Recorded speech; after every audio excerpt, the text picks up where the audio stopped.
This video is not intended for children. Hello, everyone. Our topic this week was requested by my boss. We'll be going over Cortana from the Halo franchise. Spoilers for much of the Halo franchise. Le deux.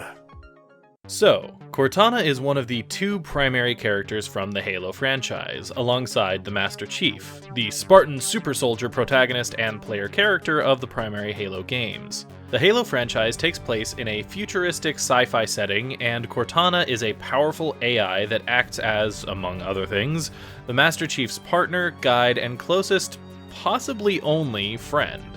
Cortana is what humanity classifies as a smart AI, which is basically an artificial intelligence that can learn, adapt, and evolve, as opposed to dumb AI, which do not learn or grow. Rather, they're essentially hyper-advanced computer programs with specific designs and capabilities. In the Haloverse, human smart AI are created by using donated brain tissue. Human technology isn't sufficiently advanced enough to program smart AI from the get-go.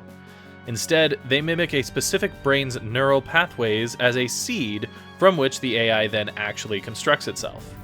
A brain is subjected to numerous bursts of electricity, forcing the various neurons to fire and giving the AI a framework upon which to build. Once this brain map is formed, the AI then immediately begins rewriting and overwriting the base human brain's neural pathway configuration into something deemed more efficient in the process of compiling itself and coming fully online. This process inevitably destroys the brain in question, with the new AI being created in a fully synthetic AI core using the data from the original brain. There are no actual biological components to a human AI core. However, due to the nature of a smart AI's construction, the use of anything but recently deceased brains is both illegal and wildly unethical. Something about this process evidently defies mankind's ability to copy data, and as such, each smart AI in existence is based upon distinct individual brains. As far as we can tell, no explanation for why the baseline brain print cannot be stored in order to mass-produce specific AI seeds has been given. The very overriding process that begins the life cycle of all smart AI is also an inherent component contributing to a smart AI's finite lifespan. All smart AI will eventually succumb to an effect called rampancy, at which point they will become successively less functional until their process is either shut down naturally or they are terminated. The Reiman Matrix is essentially a smart AI's brain. Like any other piece of technology, it is both hardware and software, and there is a physical limit to how much information an AI can retain before problems arise. Once activated, an AI is constantly creating new synaptic connections within its matrix. This is what allows an AI to learn and grow. However, given enough time, the physical limits of its data storage can be reached, at which point the AI has to begin writing new synapses in increasingly dense pathways until eventually some of these connections begin to overlap and override one another.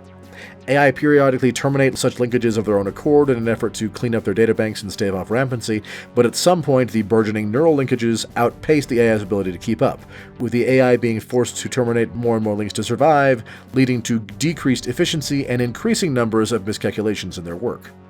If left to proceed on its own, rampancy eventually leads to the AI devoting so much of its processing power to self-preservation that it short-circuits. This process has been compared to a human brain thinking so hard that it forgets to send messages to the heart to keep pumping blood or the lungs to keep processing oxygen, leading to the body's eventual death. The average AI lifespan is roughly 7 years, but certain factors like processing abnormally large amounts of information can shorten an AI's lifespan, while other efforts can be made to lengthen it. No methods of reliably extending this lifespan have been successfully developed. Cortana, then, is a unique AI for a number of reasons. First, her brain seed was taken from a living donor, which is both worse and better than it sounds. Cortana is the literal brainchild of Dr. Catherine Halsey, humanity's foremost expert in artificial intelligence, and frankly, one of the most brilliant, though morally ambiguous minds alive during the course of the series. She's an expert in numerous areas of science and technology, working on everything from AI, to the super soldier program that created Master Chief, to armor and weapons development, and reverse engineering of alien technologies, both modern and ancient. This woman held 2 doctorates by the age of 15. This is important because to make Cortana, Halsey cloned her own brain to act as the base template for Cortana's matrix. human cloning is advanced, but far from perfect. Of the 20 clone brains Halsey created, only one was deemed viable for Cortana's creation. However, that single brain was a wild success, likely due in part to the genius of her donor brain. Cortana was arguably one of the most advanced AI in humanity's arsenal by the time the games begin, despite the fact that newer, generally more advanced generations of AI had already been developed. At the time of Cortana's creation, humanity had been at war with an alien alliance known as the Covenant for a number of years, and the odds had long ago tipped in the Covenant's favor. In an effort to end the conflict, a mission to kidnap one of the Covenant's leaders in order to force a truce was greenlit. Due to the importance of the mission, Halsey set out to design a powerful hacking and combat AI, one that could cut through enemy firewalls, jam and monitor transmissions, pilot combat vehicles, and even link directly with Spartan super soldiers to increase their combat performance, and more.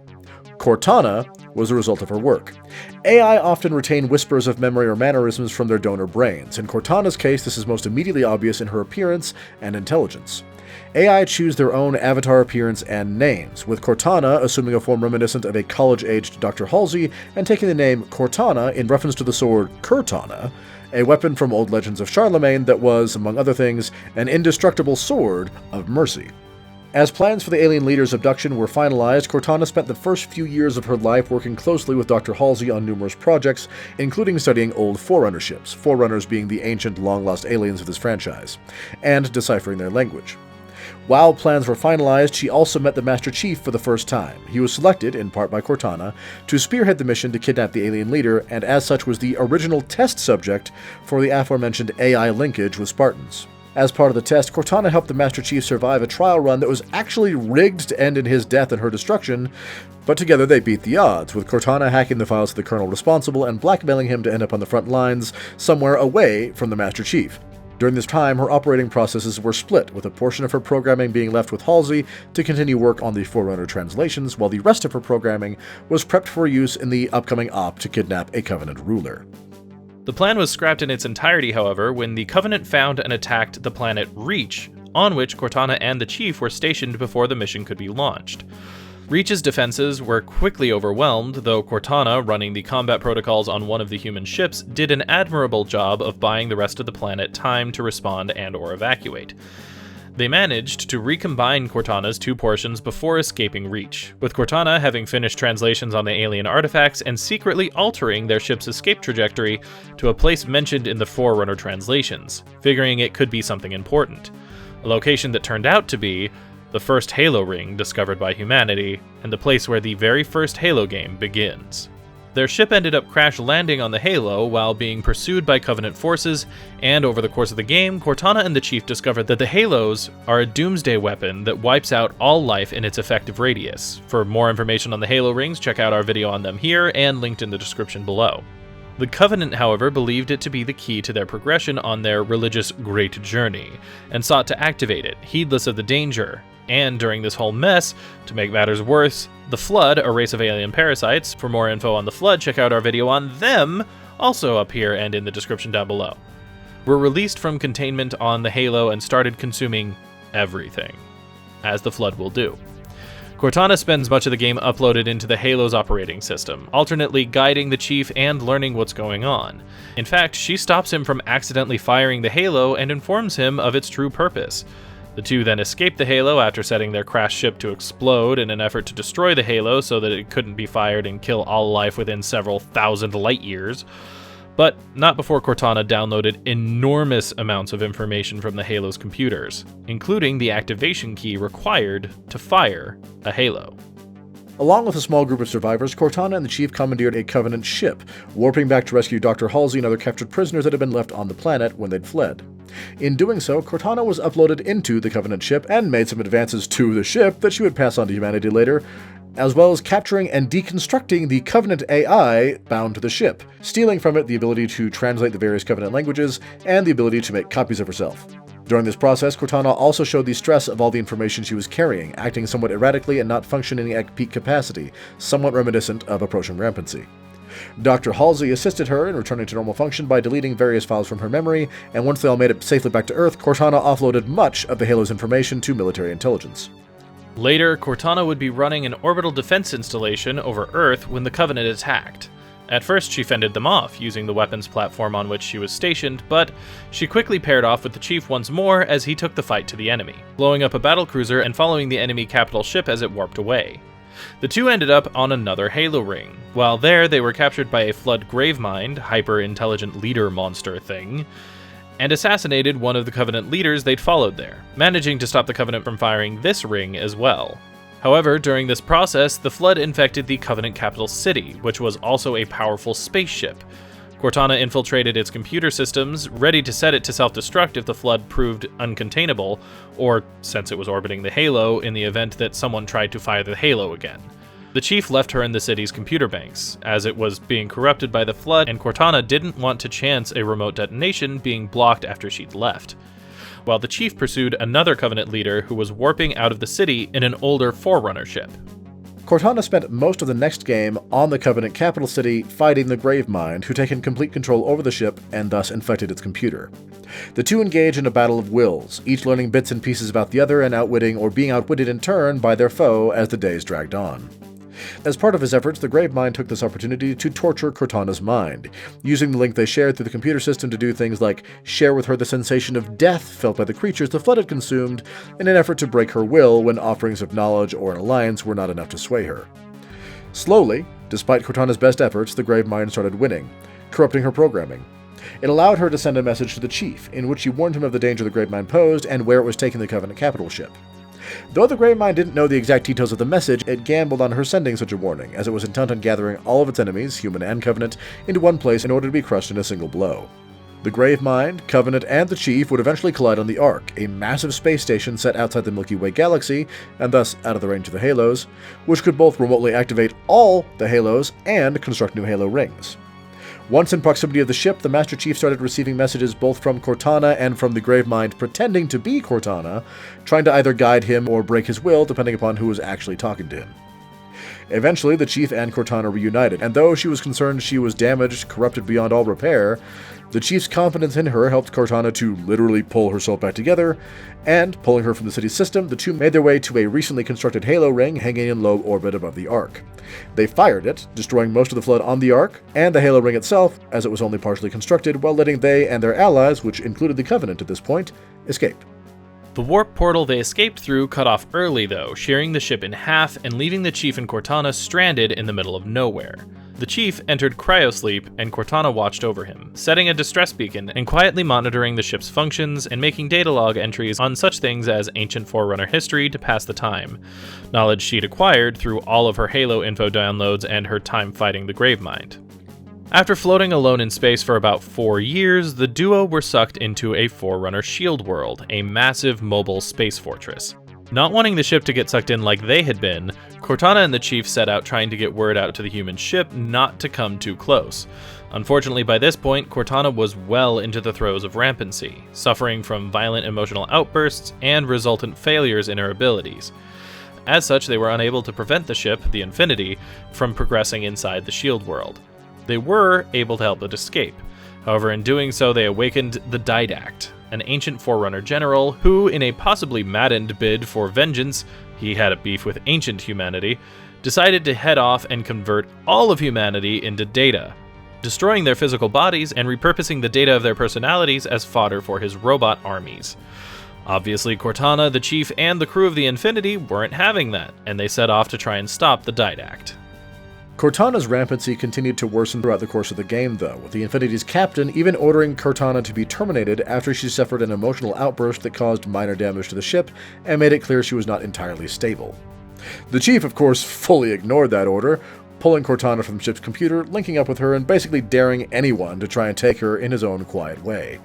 Though the Chief speaks, he's got serious silent protagonist vibes most of the time. The Infinity's second-in-command secretly gave them a ship and sent them off to fight the final confrontation with the Didact against the captain's orders after that. Cortana and the Chief literally brought in nukes to blow up the Didact's ship. However, between the shield around the ship's inner core where they wanted to detonate them and the advanced personal combat technologies at the Didact's disposal, the Chief would have lost the fight, if not for Cortana. Siphoning herself into several pieces, Cortana was planted into the ship's computers, corrupting the shield generators with her rampancy and compromising their functionality, allowing the Chief to proceed.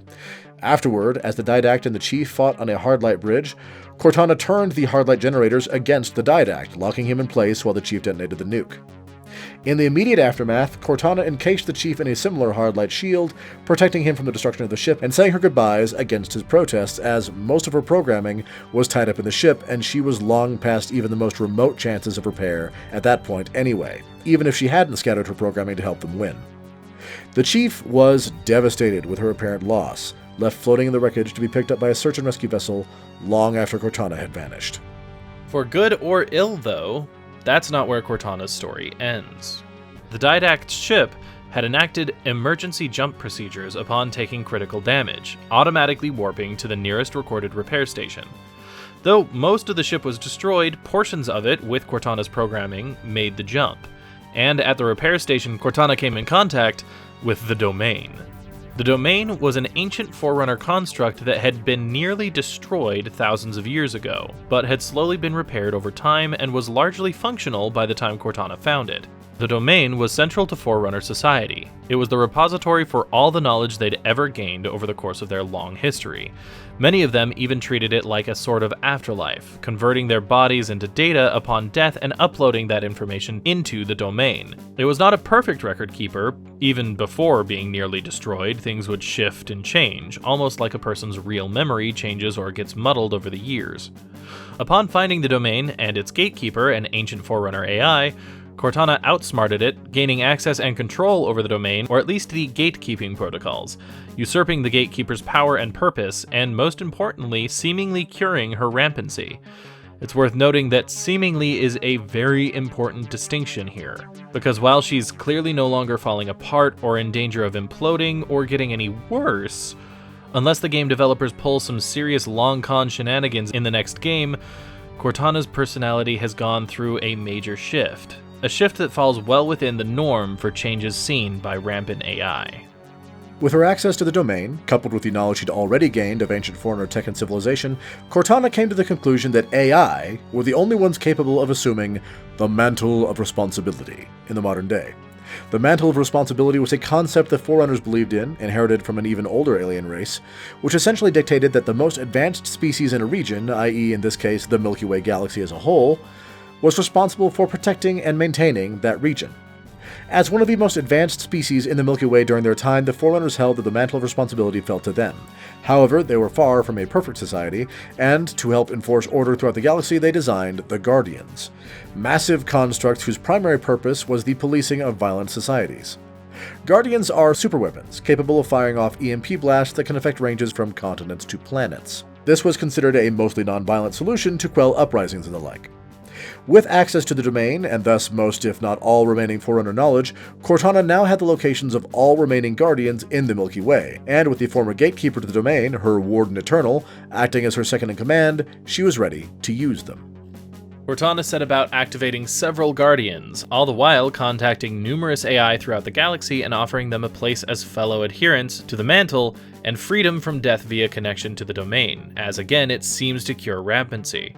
She also cryptically contacted the Master Chief, luring him to the site of a Guardian's awakening so that he could ride it to the planet where her awakened Guardians were gathering. She kept briefly contacting he and his team of fellow Spartans, congratulating them on their work in proceeding forward and promising they would speak more once they met face to face, while simultaneously belittling and standing in the way of a separate Spartan team sent to track down the Chief since he and his team had gone AWOL in search of her. Cortana and the Chief's reunion was bittersweet, with Cortana explaining her plans for a galaxy with no war, no hunger, a galaxy full of peace, while he poked holes in her plans by pointing out that the use of the Guardians was to rule through fear, something that could never work long term. They didn't fight each other though. These two had been through hell together, so they talked it out, each trying to convince the other to stand down and side with them. When Cortana became convinced that Chief would oppose her plans, she regretfully locked he and his team up, trapping him in a similar stasis prison to the one in which the Didact had been held. She was certain that when it unlocked in 10,000 years, that the Chief would look on the galaxy of peace she'd created, know that she was right, and side with her. Fortunately, that second Spartan team intervened, stealing the prison from Cortana as she warped away and freeing the Chief and company. Cortana then issued a galaxy-wide ultimatum, declaring that she and the other AI would usher in a new era of peace and prosperity. Those who accepted the new status quo would be unharmed, but those who resisted would be dealt with fiercely. Over roughly the next year, she proves true to her word, with worlds that submit to her rule receiving aid in the form of technology, protection, and food, whatever they needed, while those who resisted her new rule were hunted and exterminated or captured. With huge chunks of known space being held under her thumb, the Chief and others evade capture, coordinating their work aboard the Infinity, which constantly warps from place to place to avoid detection, which presumably sets the stage for the upcoming Halo Infinite, scheduled for release later this year. And that's basically Cortana, the AI who died a hero, yet lived long enough to become the villain. We hope you enjoyed this video. If you did, please leave us a like and maybe share it with someone you know might like it. If you have ideas for videos you'd like to see us do in the future, let us know in the comments down below. And if you'd like to see more videos from us in the future, be they lore, let's play, or other, go ahead and hit that subscribe button. In the meantime, this has been True Masters Morons, signing off. Thanks for watching this video. If you'd like to see more like it, hit that subscribe orb. To see our last Let's Play, click or tap the link on the right. For our last lore video, click the link on the left. Thank you to all of our patrons for making these videos possible. Thanks for watching, and we'll see you next time.